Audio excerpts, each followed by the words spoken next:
তো জন্মাষ্টমীর পরের দিনের ব্লগটাও তোমাদের জন্য নিয়ে চলে আসলাম। তো আজকে জন্মাষ্টমীর পরের দিন যে ভোগ লাগানোর দিন ছিল ওই দিনের ব্লগটা এটা। তো দেখো আমি স্নান টান করে ঠাকুর পুজো হয়ে গেছে ঘরের, তো আমি এখন চলে যাব বৌদির বাড়িতে। তো দেখো এদিকে এসে দেখি রান্নার প্রিপারেশান প্রায় হাফ কমপ্লিট হয়ে গেছে। মা এদিকে রান্না নামিয়ে ফেলেছে প্রায়, ভোগের খিচুড়ি রাধা কমপ্লিট, এখন হচ্ছে বেগুনি। তো 2-3 রকমের ভাজা হচ্ছিল, তারপর ওই গ্যাসে বসিয়ে দিয়েছিল পায়েস। তো এদিকে দেখো বড়া কুমুরি করেছিল, বেগুনি করেছিল, আর করেছিল কারকল দিয়েও বড়া করেছিল। এটাকে কি বলে আমি জানি না, আমার মতে তো কারকলই বলতে হয়, তো আমি কারকলই বলি, তোমরা কি বলো আমাকে জানিও। তো দেখো এদিকে বড়া প্রায় রাধা প্রায় 90% কমপ্লিট বলতে পারো, আর 10% বাকি রয়েছে। তো দেখো এদিকে মা পায়েসের মধ্যে চালটাও এখন দিয়ে দিল।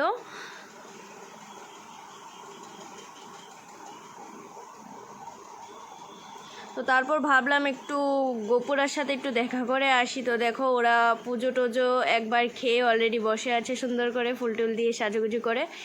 তো এখন এ দেখো গোপুরা।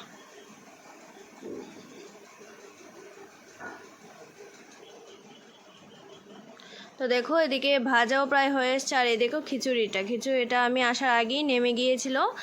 তো তারপর আবার খিচুড়ি বসানো হচ্ছিল, কারণ একবার নেমেছে আর একবার রাখতে হবে, না হলে হবে না। তো এদিকে ভোগ কমপ্লিট হওয়ার পর আমি ঘরে এসে ঠাকুরকেও ভোগ দিয়ে দিলাম।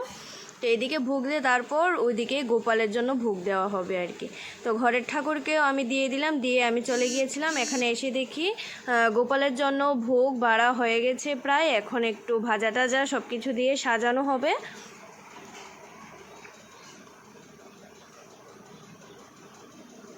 তো ফাইনাল ভোগের লোকটা হচ্ছে এরকমভাবেই সাজানো হয়েছিল ভোগকে। তো দেখো তারপর গোপালের এখানে ভোগগুলা নিয়েও চলে এসেছে। তো এখন তো পুজো শুরু হবে, ভোগ যেহেতু দিয়ে দিয়েছে এখন তো পুজো করতে হবে, তারপর বাকি কিছু। তো তোমরা দেখতে থাকো পুজোটা, আমি তোমাদের সাথে পুজোটা একটু শেয়ার করেছি।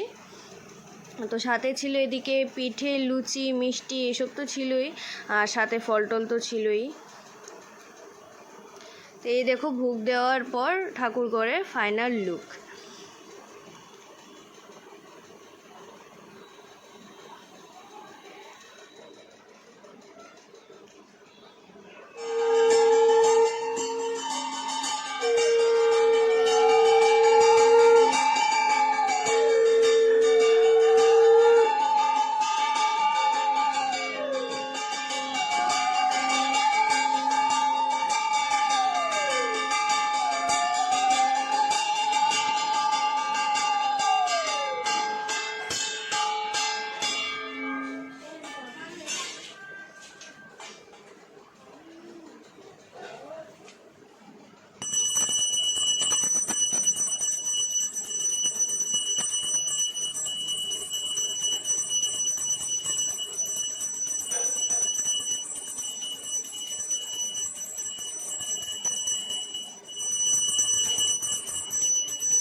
তো এখন ঠাকুরকে আরতি করা কমপ্লিট, এখন ঠাকুরঘর বন্ধ করে বাইরে একটু কীর্তন করা হবে আর কি। তো দেখো ঠাকুরঘর বন্ধ করে ফেলেছে, আর এদিকে রান্নাও 100%ই কমপ্লিট, এখন ঘরদোর গুছিয়ে নেবে আর কি।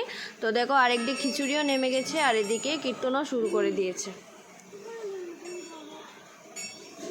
তো আমি বসেছি শঙ্খটা নিয়ে, কি করব।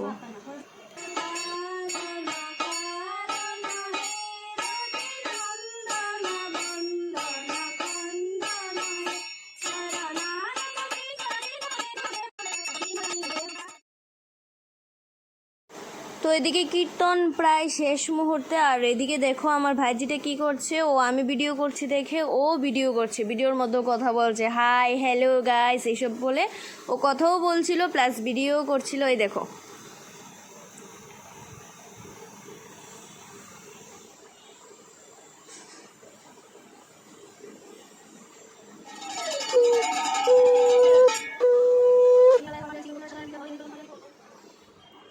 তো কীর্তন কমপ্লিট, এখন ও নমস্কার করছিল। আর দেখো বাইরে কি হারে রোদ উঠেছে, মানে কি বলবো, প্রচণ্ড রৌদ্র, পুড়িয়ে ফেলার মতো রৌদ্র যাকে বলে। আকাশের চেহারা দেখেছো, একদম পরিষ্কার। তো দেখো ও নমস্কার করছে, প্রায় 10 মিনিট ধরে ও নমস্কার করছে। তারপর দেখি ও হাত নিয়ে খেলছিল। তো যাই হোক, তারপরে ঠাকুরঘর খোলা হয়েছে, এখন ভোগ ভাঙ্গা হবে ঠাকুরের।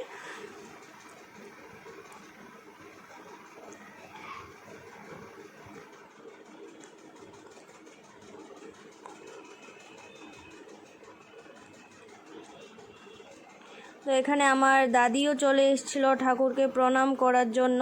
আর দেখো এদিকে আমার মা ঘর দুয়ার পরিষ্কার করে নিয়েছে সবগুলো, এদিকে রান্নাগুলো সাইড করে সব পরিষ্কার প্রায় হয়ে গেছে। তো এখন ভোগগুলা ওই ঘরে নিয়ে যাওয়া হচ্ছে, কারণ ভোগ তো ভাঙতে হবে, প্রসাদ দিতে হবে। তো দেখো এই ছিল ভোগের ছবিটা। তো এখন বসে আছি, উপোস ভাঙবো, আর কি করব, কালকে থেকে সারাদিন উপোস। তো এদিকে দেখো আমার মা ভোগ নিয়ে এখানে খিচুড়ি একসাথে মিশিয়ে নিচ্ছে, কারণ প্রসাদ তো দিতে হবে, প্রসাদ তো আর একা খেলে হয় না। তো এদিকে প্রসাদ দেওয়ার জন্য প্রসাদ বেড়ে নিচ্ছিল। তো এদিকে প্রসাদ দেওয়া কমপ্লিট হয়ে গেছে, বেড়ে টেড়ে সবার বাড়িতে দিয়ে এসছে। তো তারপর দেখো আমরাও বসে গিয়েছিলাম প্রসাদ নেওয়ার জন্য। তো যাই হোক, যদি ভিডিওটা ভালো লাগে একটা লাইক করে দিও, আর যারা যারা এখন আমার পেজটা ফলো করো না, একটা ফলো করে দিও। বাই।